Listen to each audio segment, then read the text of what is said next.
Hey guys, welcome back to the Legend of Zelda The Wind Waker HD walkthrough. This is part B of Chapter 4. So like I said in the last video, I had to grind for a little bit of rupees, but here in the video I'm showing you some places where you can exit and enter buildings and then exit and get some quick rupees right away. So that's what I did when I needed some more rupees. I only needed some more rupees for the very last thing, which was the last treasure chart I got. But all the pots that I'm showing you in the video usually have rupees in them, minus the one I just slashed in the video. So that's what I did. It's pretty easy. You could actually get quite a bit of rupees doing that 2 or 3 times. So you should be fine getting all of the items. But again, if you don't want to take the time to go through the auctions, you can do it later. It's not a big deal. Just get the Swift Sale now. Also, if there's an item you don't want in the auction, you can cancel and just get out of the auction. So, one of the treasure charts we got, specifically treasure chart 18, is actually here on Windfall. One thing I haven't mentioned about the treasure charts yet is that there is one in each sector, or one for each sector. So, in each sector there will be a treasure for us to get eventually, once we have all the charts. So anyways, you can play the Song of Passing and show the little grumpy kid the moon, and he'll be happy and give you treasure chart number 31.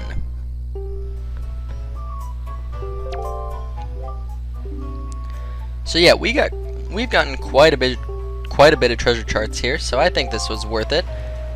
Also, we're still going to be getting more later on in this chapter, so this is the chapter of treasure charts, I suppose.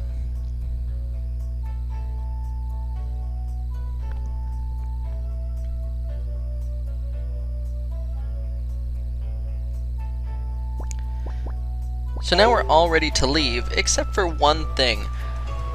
When you head back down to the dock where your boat is, you'll see that the post box is jumping up and down.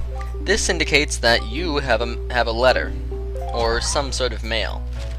And we're finally getting our reward from the Beto side quest that we did in the last chapter. So since we mailed Beto's mom the letter, she is giving us Piece of Heart number 6 in return. So that's pretty nice. Now, I'm not going to speed up sailing for just a little bit, just to show you guys the speed of the Swift Sail, to try and convince you that it's really worth it. Honestly, I could get away with... Oh, and also showing you how to pick up treasure here. I'll go back to what I was saying in just a second. Press the right button on the D-pad in this game to pull out your grappling hook. Once you're on top of the treasure, you can use the treasure charts, especially if you're playing with the gamepad. It's really nice. And we can get 50 rupees from treasure chart number 18.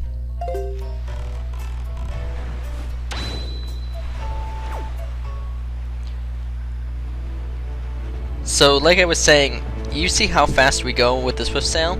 Not only that, but the wind automatically changes direction for you, which means you don't have to pull out your Wind Waker to do that. Just noting the treasure in the last part, or the treasure we just got, in the GameCube version, that treasure is only 1 rupee. So, if you're going for 100%, that's really the only reason why it's worth it to get that one in the GameCube version.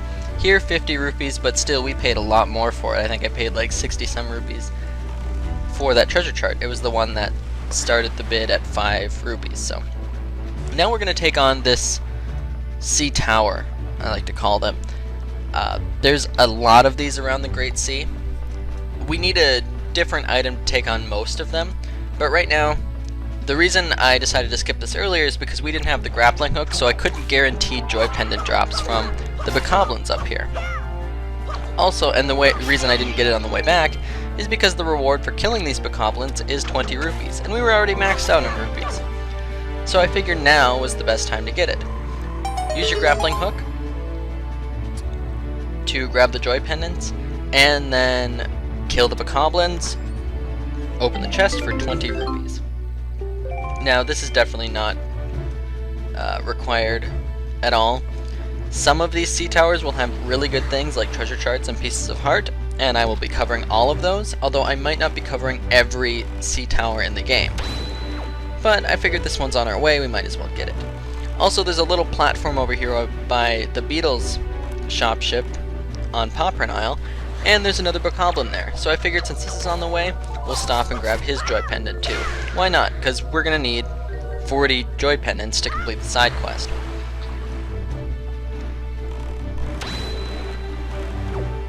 Now, like I was saying, I hope I have, convinced you that getting the Swift Sail this early is really worth it, especially because we won't be able to get it for a little while if you continue the story. We won't be able to get it for some time. And we're gonna have to do a lot of sailing without it if you don't get it now. A lot of sailing. Anyways, use treasure chart. We got it in the last chapter in Dragonroost Cavern. Use the treasure chart to pull up a treasure here in Dragonroost Island. And this should be 200 rupees, so we're already making back almost all the rupees we got, or we paid in the auction. So that's pretty nice. Now, we can start heading south. On the way, I had another treasure chart for one of the islands. It's the island in between the marked section and where I was, so I stopped and got that. It's another 200 rupee treasure chart. And this island is actually called Eastern Triangle Island. So we'll be coming back here for something else later on in the game. But for right now, you can pull up the treasure. If you've been following the walkthrough, you should have the treasure chart for it. There are also these miniature tornadoes going by. If you get caught in them, don't worry, they just kind of change your direction. So they're nothing too harmful. They're the closest thing to an enemy we can see on the Great Sea right now, besides the bokoblins on the Great Sea Towers. Now we want to head one sector down. The sector below this one is called Bomb Island, and there's something we can get that's close to Bomb Island. Not necessarily on the island itself, but it's a little bit of ways.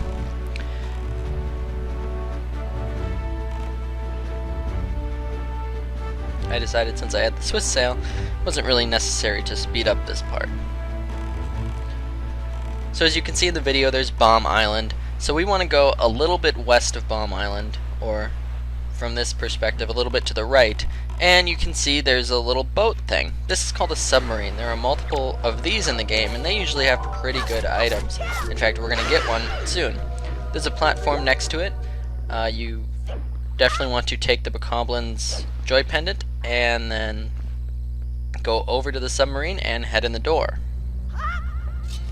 So these submarines, usually you have to kill all the enemies inside. Well, not usually, every one of them. You kill all the enemies inside and you get the treasure. I got lucky with, there are 3 Bokoblins in here, 2 blue and 1 green.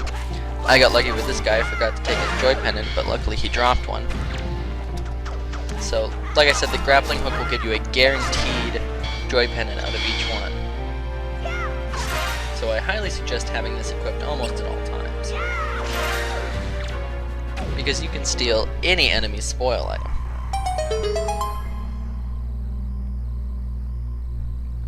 After you defeat the Bokoblins, a chest will appear, and you will be able to get empty bottle number 2 from this. So there are 4 empty bottles.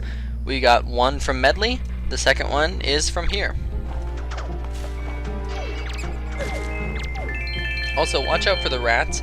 You can use your grappling hook to one-shot them, but they will steal 100 rupees from you, and you'll only be able to get back 50 of them.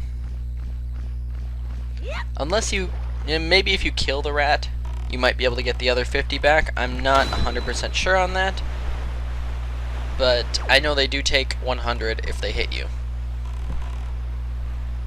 So watch out for them. There are some other sea towers here too, but we can't really do anything about them to get their treasure right now. We need another item, so you can just sail right past them. Then you'll see 2 towering islands in the sky. That's our next destination. Hey.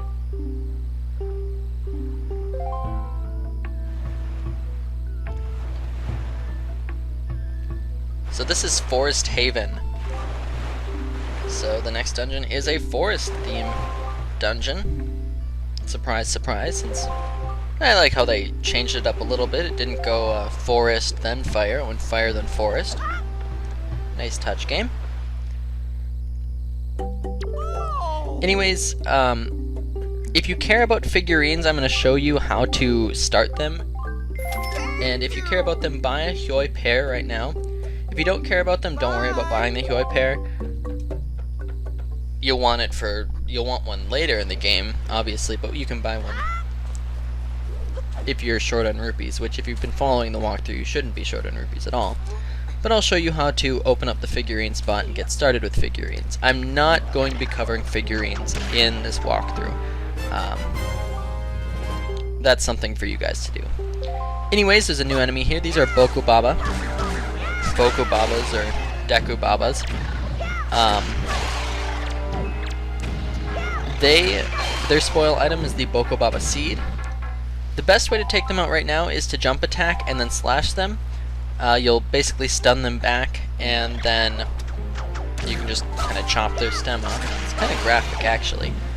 But you can use the grappling hook to steal their seeds. Once you make it to the top of this hill area, use your grappling hook to grapple across to the little island. If you get caught in the river, you will be taken back down, so make sure you stop and take your time on these grappling hooks. Now there's another enemy, Octorok. All you have to do is use your shield when they shoot at you, and you will automatically shoot. You will automatically hit their rock back at them, no matter what angle you have your shield at. So they made these guys a lot easier in this game. Then you can hop across the islands, jump up, there's another Octorok, and then use your grappling hook. Now in the small pond area, you're too tall to be carried on by the river. So you can head into this area, which is kind of the inside part of the Forest Haven. This is where Farore's Pearl is. That's what we're looking for here. I don't know if King of Red Lions mentioned that, but it'll be revealed soon, so it's not a spoiler or anything. We're here to collect pearls. So anyways, we see this guy. This is the Deku Tree. Yeah, it's the same little sprout from Ocarina of Time. Unfortunately, this guy needs some proactive because he has acne problems. Just kidding, those are choo-choos. So we need to find a way to get them off of him. Basically just roll into his base, and then you can attack them. So there's some new ones here. There are green ones. The green ones are kind of annoying, especially right now. With the sword you have now, they take 2 hits to defeat. Well, the red ones still only take 1. They also can hide down, and you can't hit them at all while they're hidden. We'll be seeing a lot of green choo-choos in the next dungeon. A lot of them. You'll be sick of them, trust me. They give green Chew Jelly, which can be used to make green potion if you have enough of them. So that's there if you want it.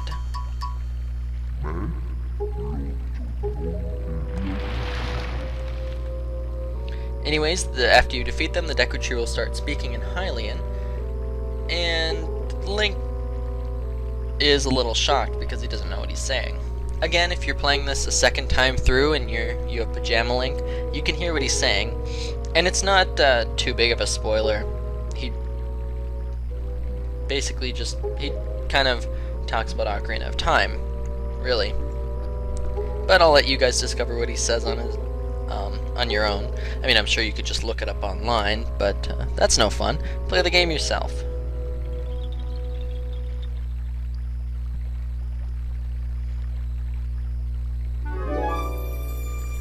Anyways, he will reveal another new creature. So before we had the Rito, now we have the Koroks. And he says that these guys once took on human forms, but ever since the Great Sea appeared, they kind of took on these forms. So that's kind of weird.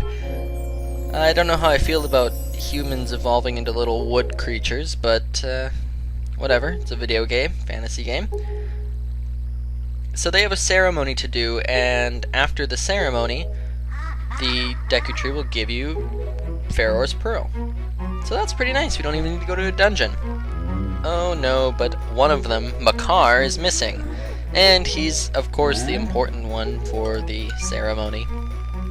And he fell into the Forbidden Woods. Yep, so we're gonna have to go through a dungeon. I'm sensing a theme here. Going into dungeons to help support characters? Well, we'll see. We have to go save Makar from whatever's in the Forbidden Woods.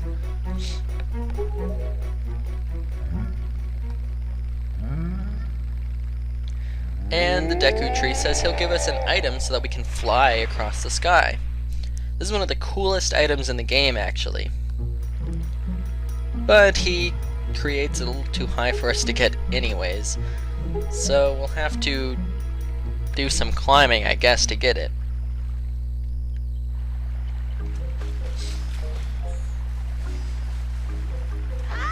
So he'll let you down, then you want to go to his left and jump in these. They look like Deku Baba leaves, and they are, kind of, but there's no Deku Babas in them. So you can hop in them and they'll shoot you up. So you have to move the camera not with the right stick but with the left stick. So make sure you line it up before, and then you want to push forward on the left stick before you jump. So go up to this platform, use the grappling hook, and then go to the next one.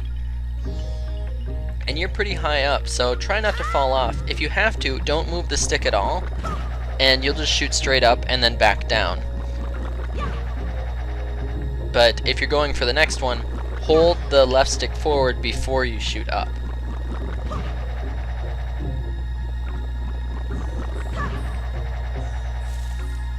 So once you get to the top, you'll grab the Deku Leaf, which will give you a magic meter. Yes, this game uses magic, obviously. There's Green Potion.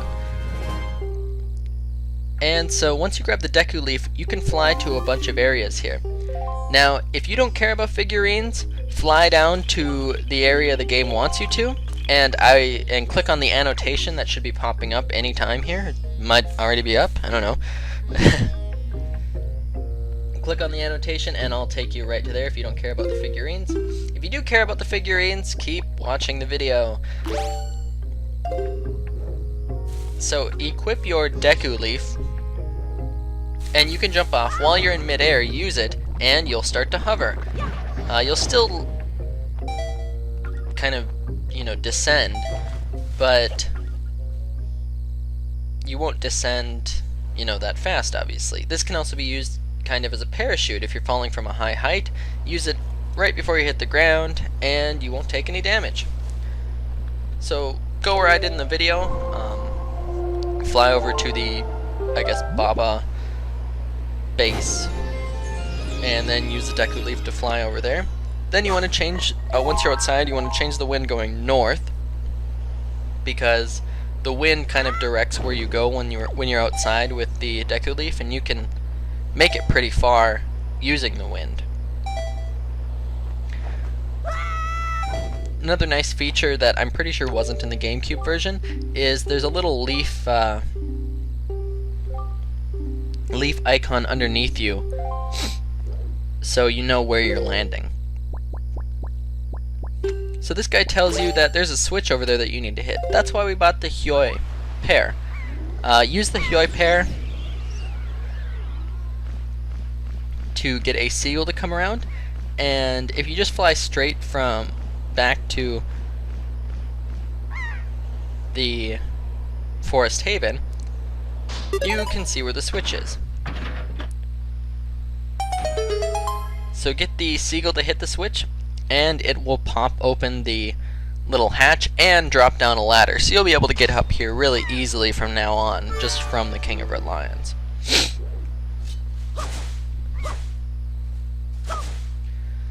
So now you can head down and talk to the Nintendo, I think it's the Nintendo Club Gallery or the Nintendo Figurine Gallery. He'll tell you to bring him pictures of people and enemies, and he'll make figurines out of them. So that's this side quest. You don't get anything but the figurines.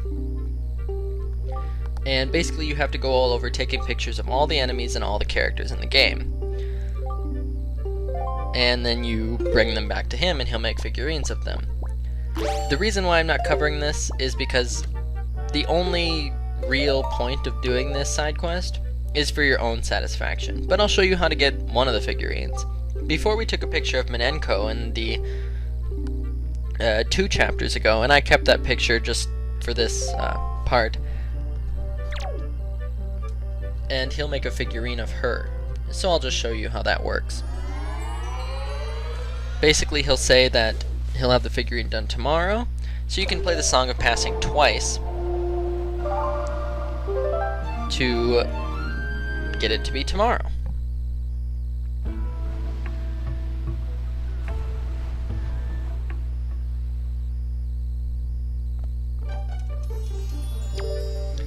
When you're taking a pictograph too of an enemy or a character, you need to make sure there's a little gold medal at the top left that says good. That means that it's good for making figurines. So that needs to be there in order for you to get the figurine out of it. So now that I showed you how to get the figurines, you can do all this on your own if you really feel like it. Now backtrack and head all the way back up the Deku Tree stalk and get to the platform that the little Korok was waving to you to get to before. I cut straight back to there because I like you guys, and you guys don't want to see me backtrack because you have to do it yourself anyways, so.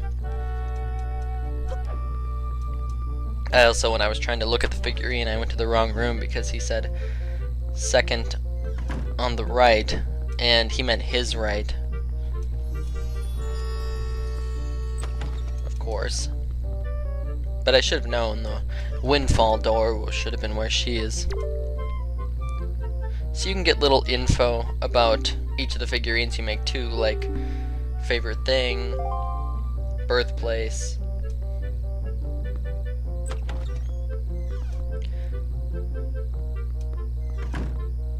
But now back on to the main reason we're here, going through the dungeon, getting Farore's Pearl. So back in the Forest Haven, you want to use your Deku Leaf to fly to one of the lowest platforms there. Drop down, and you can cut the grass for some magic to get your magic back, because you're going to need it when you head out.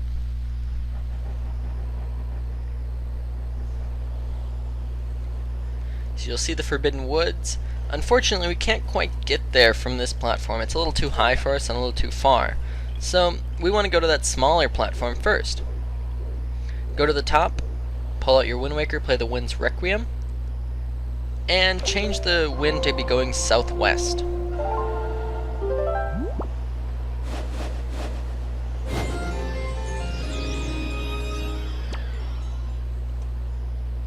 Once you do that, you should definitely be able to make it. And you'll notice there's this tornado thing flying around. If you fly into it, you'll get a boost and you'll go higher up in the air. So we're going to have to use that to make it onto the higher platform of the Forbidden Woods. So you're going to want to change the wind to be going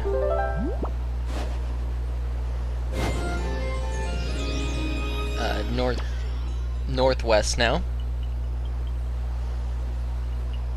And then you're going to want to time your jump so that you jump when the tornado is close by. There's some new enemies, P-Hats. I'll cover them more in the next video, but if they get in your way, click the button that you have your Deku Leaf equipped at, and they'll kind of just go away. They won't bother you if they get too close. But part C is for the Forbidden Woods, so I'll see you guys then.